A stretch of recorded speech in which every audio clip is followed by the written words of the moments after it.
Ein Geschenk für mich? Für deine baldige Praxiseröffnung und weil ich sehr, sehr, sehr stolz auf dich bin. Was hast du jetzt vor? Willst du trotzdem weiterhin im Laden arbeiten? Ich mache euch doch nur Ärger. Darum geht's doch überhaupt nicht. Tu das, was für dich am besten ist. Das Beste ist, wenn ich Nick erstmal nicht mehr über den Weg laufe. Und was ist mit der Anklage wegen Fahrerflucht? Ich dachte, du wolltest deine Unschuld beweisen. Darum kümmert sich der Detektiv, den Frau Schneider für mich engagiert hat. Und während er seine Arbeit tut, mache ich mir eine schöne Zeit mit Frau Schneider und fördere ganz nebenbei meine Karriere. Ja, aber ich dachte, eine Tasse Tee ist jetzt genau das Richtige für dich.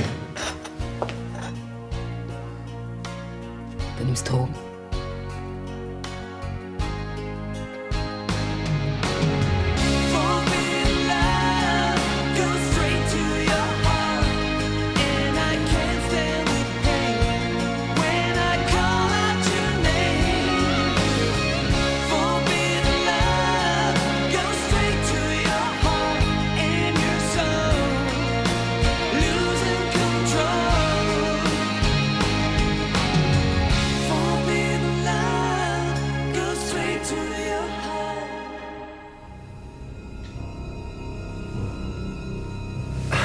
Hallo Mutter.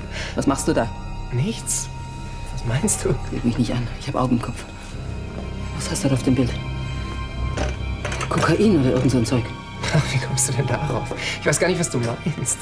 Frau von Landstetten? Entschuldigung. Wie viel Uhr soll heute das Mittagessen serviert werden? Wie bitte? Das Mittagessen. Um 1:30. Okay.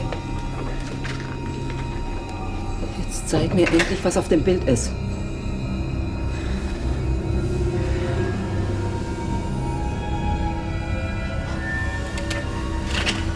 Kommst du darauf, dass ich irgendwelche Drogen nehme?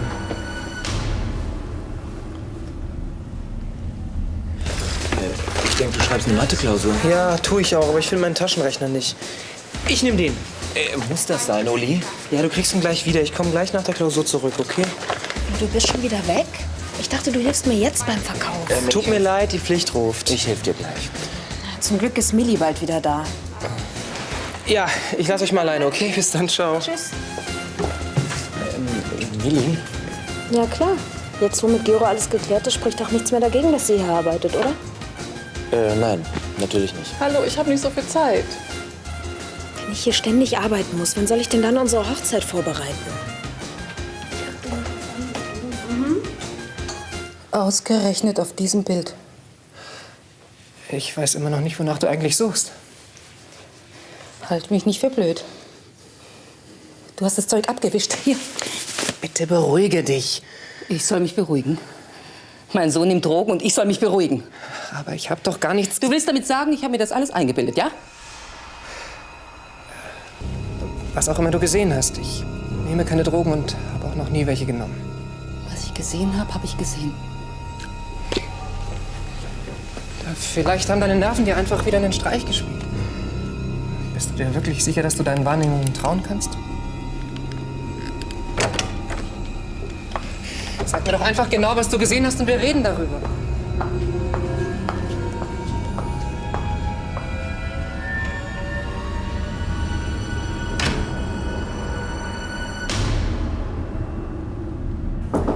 Herein. Verzeihen Sie die Störung.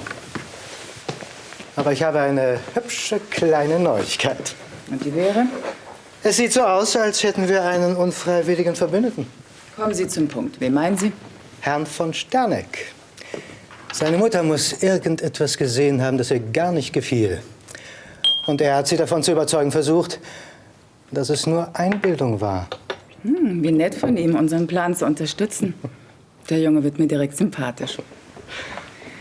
Damit ist der ideale Boden bereitet, um Barbara den nächsten Schlag zu versetzen. Das benötigt allerdings noch etwas Vorbereitung. Sagen Sie mir einfach, was ich tun soll. Nein, darum kümmere ich mich selbst. Sie erlauben? Herr Gräfin von Anstetten? Bitte? Ja, einen Moment. Frau Schneider. Charlie, wie geht's dir? Was zum Teufel machst du in St. Moritz? Und du hast diesen Dennis einfach hier gelassen, ohne Aufsicht? Was hast du dir denn dabei gedacht? Barbara, hier bist du. Ich habe dich gesucht. Ich dachte, du hast vielleicht Lust, dir mal das Gestüt anzuschauen. Was hast du denn? Was ist denn, Barbara? Hey! Hat das mit Nils zu tun? Nein. Viel schlimmer. Komm, jetzt erzähl mir, was passiert ist. Gero, er hat... Ich kann es gar nicht fassen. Was ist mit Gero? Er nimmt Drogen. Er nimmt Kokain oder irgend so ein Zeug. Ich habe ihn aber in der Bibliothek gesehen. Bist du dir da ganz sicher? Ja, ganz sicher. Hast du mit ihm gesprochen? Er hat alles abgestritten. Dabei hat er vor mir gestanden, hat gerade das Zeug nehmen wollen. Gero und Drogen, das hat gerade noch gefehlt. Ja, mein Sohn nimmt Drogen und er lügt. Er lügt mir mitten ins Gesicht und er behauptet, dass ich mir das alles nur eingebildet hätte. Barbara, komm, jetzt erzähl mir das alles noch ein bisschen genauer, ja? Mich interessiert absolut nicht, wen du da alles getroffen hast. Jetzt hörst du mir mal zu. Dir ist wohl nicht klar, was dein Assistent in der Zwischenzeit so alles anrichten kann. In meinem Penthouse. Vergiss St. Moritz und kümmere dich endlich um das Wesentliche. Entschuldigen Sie meine Indiskretion, aber wenn es irgendwelche Probleme gibt, vielleicht kann ich? Ja, das können Sie. Da Charlie sich lieber im Schneegestöber vergnügt, müssen Sie sich jetzt verstärkt um Dennis kümmern. Ich habe für diesen Kinderkram keine Zeit. Mein nächster Schlag gegen Barbara muss gut vorbereitet werden.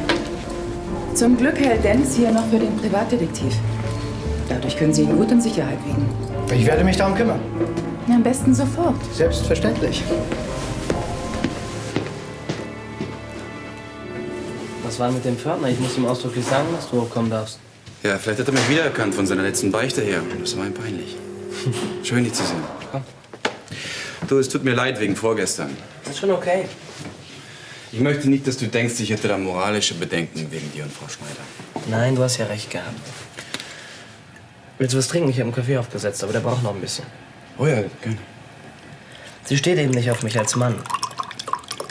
Aber als Mensch und als Mitarbeiter hat sie mich akzeptiert. Und was gibt es Neues von der Fahrerflucht? Leider nichts. Aber damit ist jetzt der Privatdetektiv beauftragt. Der wird schon wissen, was zu tun ist. Du wohnst jetzt hier. Nein, ich verwalte nur alles, solange Frau Schneider im Urlaub ist. Wie du weißt, kümmere ich mich um den Aufbau der zweiten Galerie. Du hast eine Menge um die Ohren. Das kannst du laut sagen. Aber vor allem möchte ich meine Sache gut machen. Ich möchte sie auf keinen Fall enttäuschen nach dem, was sie für mich getan hat. Wenn wir wissen, wer Patrick den Präsentkorb geschickt hat, haben wir auch den Täter. Und ich bin endlich raus aus dem Schlamassel.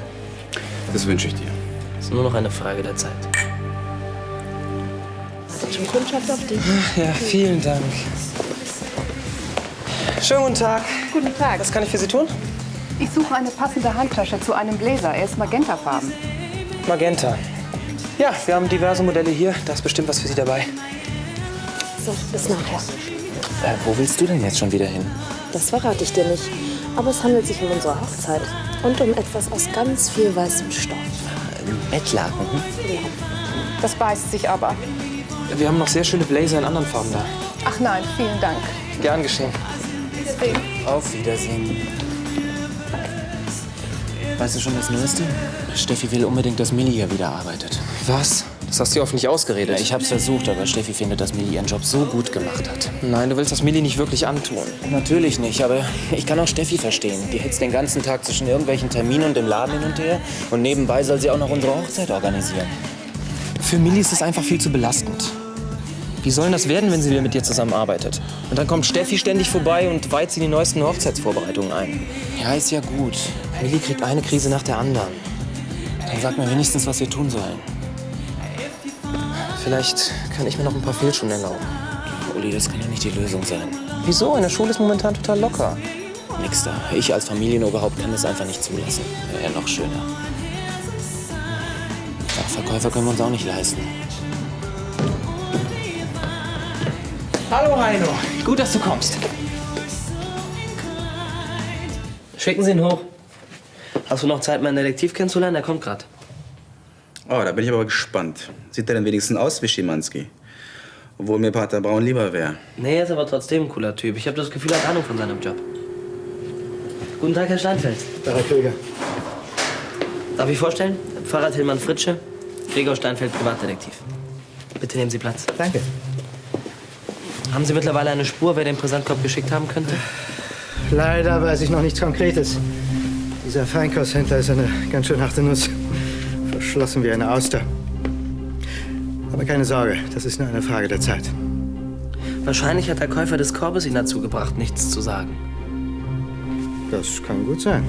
Das spricht ja dann dafür, dass der Käufer und der Typ, der den Unfall verursacht hat, ein und dieselbe Person ist. Anzunehmen. Mit dieser Vermutung solltest du unbedingt zur Polizei gehen. Zur Polizei? Ja. Die werden schon wissen, wie sie diesen Händler zu einer Aussage bewegen. Ach, wissen Sie, die Polizei. Ich denke, wir verlassen uns lieber auf unsere eigenen Ermittlungen. Ja, aber die Polizei zieht manchmal Schlüsse, auf die wir gar nicht so kämen. Auch wieder wahr. Nichts gegen Sie, Herr Steinfeld, aber die Polizei kann diesen Feinkosthändler wahrscheinlich ganz anders unter Druck setzen. Ich gehe gleich mal hin.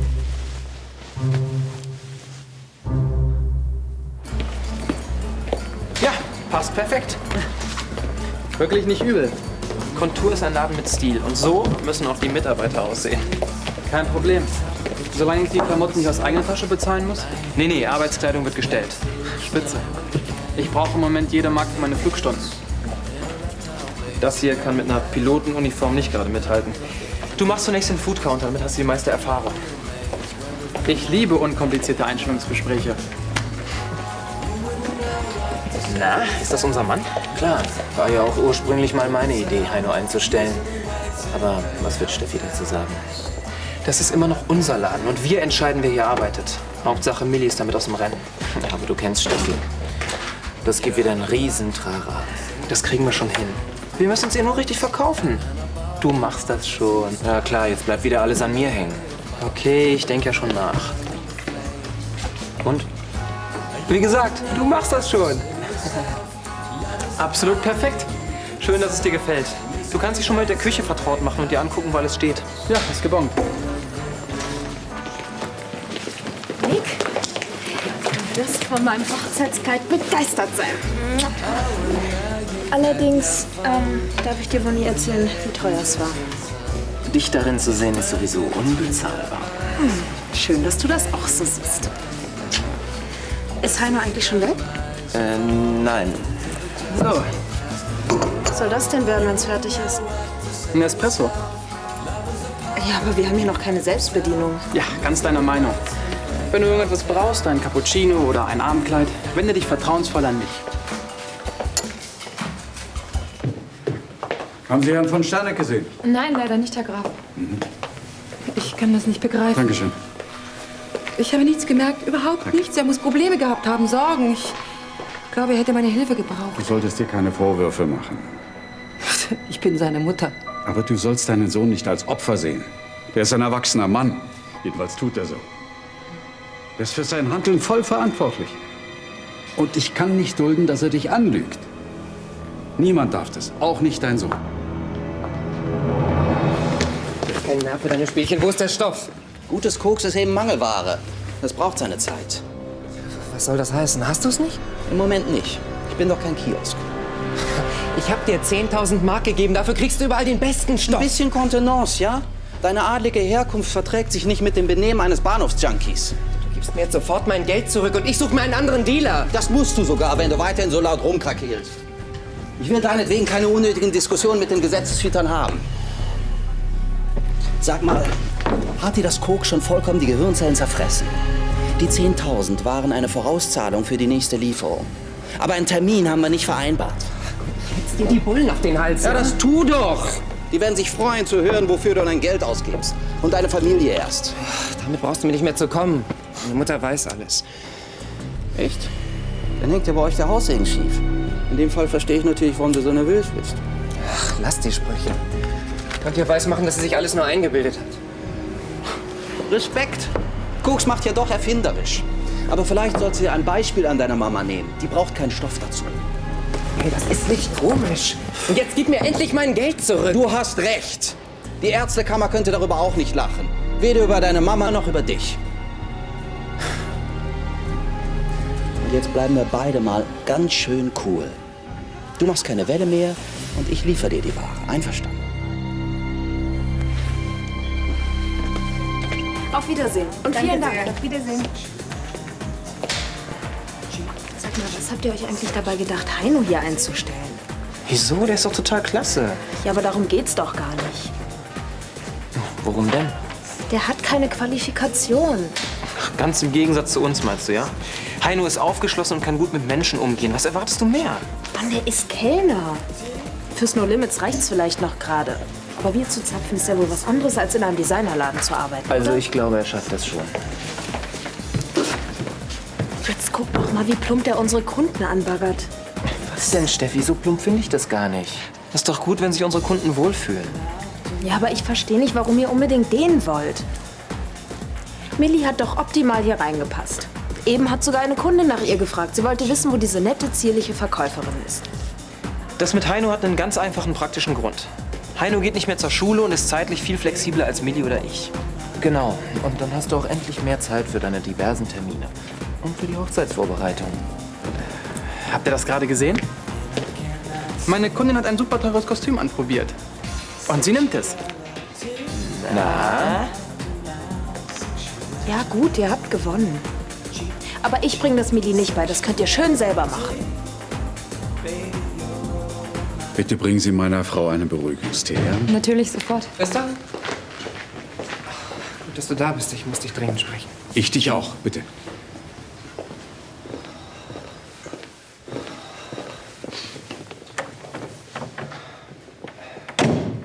Ich bin sehr enttäuscht von dir. Dafür gibt es keine Rechtfertigung. Drogen. Du als Arzt. Was hast du dir dabei gedacht? Mit dir und deiner Gesundheit kannst du machen, was du willst. Aber dass du Barbara da noch mit reinziehst, auf so feige und miese Art, das ist unglaublich. Das ist so abstoßend. Christoph, du irrst dich. Hör mir bitte zu. Ich komme gerade von einem Kollegen, einem renommierten Neurologen. Ich habe ihm Barbaras Fall geschildert. Was soll denn das jetzt? Dr. Zobel bewertet ihre Symptome als klassisch. Was heißt das? Barbara hatte eine weitere Wahnvorstellung. Und jetzt willst du mir einreden, sie hat sich das alles nur eingebildet, hm? Schämst du dich nicht? Sie hat es sich eingebildet. Christoph, so schlimm es ist. Barbara hat wieder halluziniert. Barbaras Wahnvorstellungen drehten sich immer nur um Nils. Nein, Christoph. Denk doch nur dran, als sie glaubte, mit Henning zu Mittag zu essen. So leid es mir tut, ich wollte dir das ersparen, aber wenn Barbara mir derart absurde Dinge unterstellt.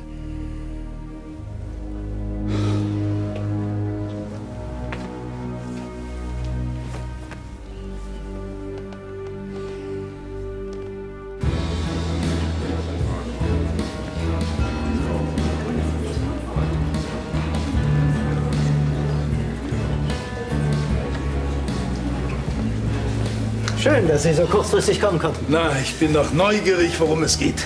Also, was gibt es so Dringendes? Es ist da ein kleines Problem aufgetaucht. Ich habe niemandem etwas erzählt. Das glaube ich Ihnen, ja. Darum geht es auch gar nicht. Es kann nur sein, dass sich noch mehr Leute nach dem Auftraggeber des Präsidenten Corbus erkundigen werden. Wenn schon, solange es nicht die Polizei ist. Es ist vielleicht die Polizei. Alt, bitte. Aber Sie haben mir doch erzählt, es handelt sich um eine delikate Liebesaffäre. Also steckt doch mehr dahinter. Nein. Die Polizei ist auf einer völlig falschen Spur. Ich möchte nur einfach unnötigen Wirbel vermeiden, verstehen Sie? Ich will keine Schwierigkeiten. Die bekommen Sie auch nicht. Im Gegenteil. Sie wissen einfach nichts. Und nehmen dafür diese kleine Aufmerksamkeit an.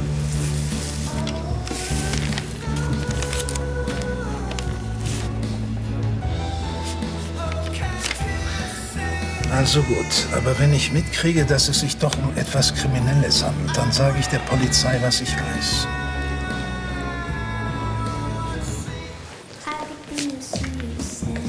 Uli, kannst du Heino mal ein bisschen helfen? Du siehst doch, was los ist. Klar, gerne. Du könntest die Lachshäppchen fertig machen. Okay, mach ich. Na, was wären wir heute ohne unsere erfahrene Kraft? Und von Millie als Aushilfe ist überhaupt keine Rede mehr. Ja, da haben wir noch mal Glück gehabt. Ich freue mich so für Sie. Jetzt brauchst du sich wenigstens vor Steffi nicht mehr rauszureden. Und Heino macht seine Sache wirklich gut. Wie zu erwarten war. Und wenn Millie wieder da ist, dann kann sie Steffi und dir ein bisschen aus dem Weg gehen. Das tut ihr sicherlich sehr gut. Vielleicht bekommt sie sogar Lust, wieder mal was zu unternehmen und ins Kino zu gehen oder... Ich besorge gleich nachher ein paar Stadtmagazine und guck, welche Filme laufen. Und Musicals. Was meinst du, interessiert sie sich für sowas? Oder ich lade sie zum Essen ein. Weißt du, was sie lieber mag? Italienisch oder vielleicht doch lieber Chinesisch? Ich glaube, ich weiß auf jeden Fall, wen du magst. Also wenn du mir jetzt irgendwas andichten willst... Das brauche ich gar nicht. Die Tatsachen sprechen für sich. Ach, so ein Quatsch. Millie und ich sind gute Freunde und mehr nicht. Ja, noch nicht. Du spinnst. Das freut mich, dass du dich gut erholst. Nein, Charlie, um Dennis brauchst du dir keine Sorgen zu machen. Der wird von meinem Privatsekretär im Auge behalten. Nein, das hat sich erledigt. Wenn du nicht hier bist, dann kannst du wenigstens keinen weiteren Schaden anrichten. Ja, nichts zu danken. Ciao. Also, was gibt es Neues von Herrn Krüger? Leider hat dieser Pfarrer ihn auf eine ganz dumme Idee gebracht. Er hat Dennis vorgeschlagen, die Polizei auf den Feinkosthändler anzusetzen. Wie hat er reagiert? Na, Dennis wollte gleich auf die Wache. Ach, wie ärgerlich. Ich erwarte von Ihnen, dass Sie wissen, was zu tun ist. Ja, sicher. Ich habe auch gleich mit dem Feinkosthändler gesprochen und ihm ein kleines Entgelt für sein weiteres Schweigen gezahlt. Nur? Tja, das Geld hat er genommen. Aber er will nicht in eine kriminelle Sache hineingezogen werden. Vor der Polizei würde er eventuell aussagen. Wir müssen etwas tun, sonst kommt Frau Schneiders falsches Alibi unweigerlich ans Licht. Und damit unsere Falschaussage.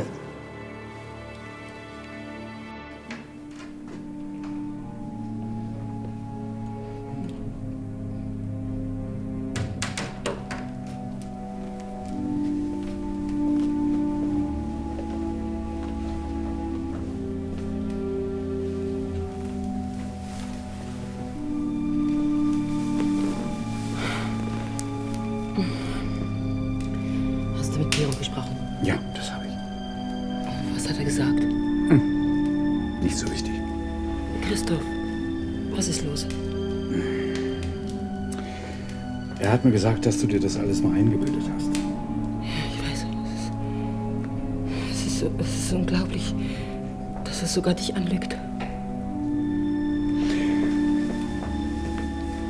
Barbara, ich glaube,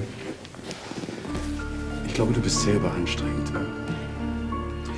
Erst diese Sinnestäuschungen mit Nils. Was hat das mit Gero zu tun? Dann hast du Henning hier im Zimmer gesehen, obwohl er gar nicht da war. Dann hast du bei der Präsentation Gregor für Nils gehalten. Und nun kann es doch sein, dass du das bei Gero, dass das etwas war, was es gar nicht gab. Du glaubst, ich bin verrückt.